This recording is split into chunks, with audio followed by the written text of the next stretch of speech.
السلام عليكم ورحمة الله وبركاته. احنا النهاردة عند المرشدي، فرع الشيخ زايد. طبعا المرشدي ده حدث ولا حرج، عنده اكتر من فرع، ولكن زايد بيمتاز بحاجاته الشيك بصراحة. عنده كذا حاجة، كذا ريون. انا حاليا في الريون بتاع التوابل، طقم التوابل اشكال كتيرة جدا، عنده الغالي وعنده الرخيص، بس انا تقريبا في الريون الغالي. الرخيص في مكان تاني. اولا انا شايفه الاسعار يعتبر عاليه شويتين، بس بقى الغاوي نقط بطاقته زي ما انتم عارفين.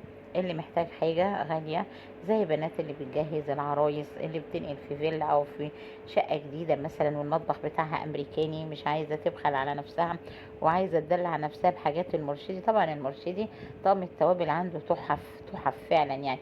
حاجات مناظر حلوه، عنده صيني، عنده نحاس، عنده أرقبال، وكمان عنده ميلامين بس في فرع تاني، عنده باغ، وعنده سلستين، وعنده كمان الحاجات اللي هي المنقوشة دي، فيها نحاس وخزف وصيني. كل حاجة عنده متوفرة وأسعار كتير. صحيح أسعاره غالية حبتين، بس اتفرجوا على الموديلات والأشكال والألوان والأنواع. حاجات حلوة قوي، وجميع الأحجام، جميع الأشكال، جميع الموديلات، جميع الأسعار عند المرشدي. هسيبكم تتفرجوا وتاخدوا فكرة عن الأسعار. كل حاجة عنده موجودة عليها سعر، بس على فكرة فيه خصم 15%. يعني ساعة ما بتدفعي بتيجي عند الكاشير بيعملك خصم 15%. حاجات حلوة وجميلة وشيك قوي قوي قوي، وأسعار حلوة في حاجات تانية. لكن أنا شايفة الأطقم دي غالية شويتين. فاللي حابب تمام، أنا جبت لكم الأسعار وجبت لكم الموديلات، وسايباكم بقى تتفرجوا براحتكم وانتوا اللي تقرروا. ده المرشدي، قسم الأطقم التوابل.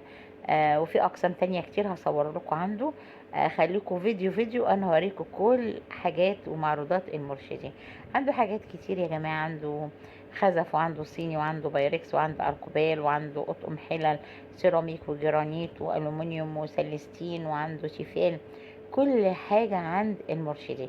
عندهم مفروشات، عندهم صيني، عندهم كاسات وأطقم، كمان اللي هي بتاعة النيش.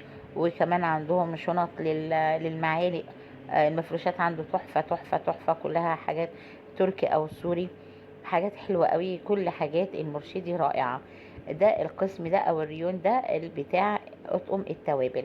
أطقم كتيرة جدا حلوة قوي، أسعارها متفاوتة، بس هو ده القسم الغالي شوية لأنه بصراحة هو شيك. أنا شايفة عنده حاجات جميلة جدا، وأسعارها صحيح معدية، بس هي حلوة. اللي حابب يشتري الغالي عنده المتوسط وعنده الرخيص. اسيبكم تتفرجوا على منتجات المرشدي او معروضات المرشدي اللي في زايد. السلام عليكم ورحمه الله وبركاته. ما تنسوش تحطوا اللايك وتشتركوا في القناه وتفعلوا لي الجرس عشان يوصلكم كل جديد.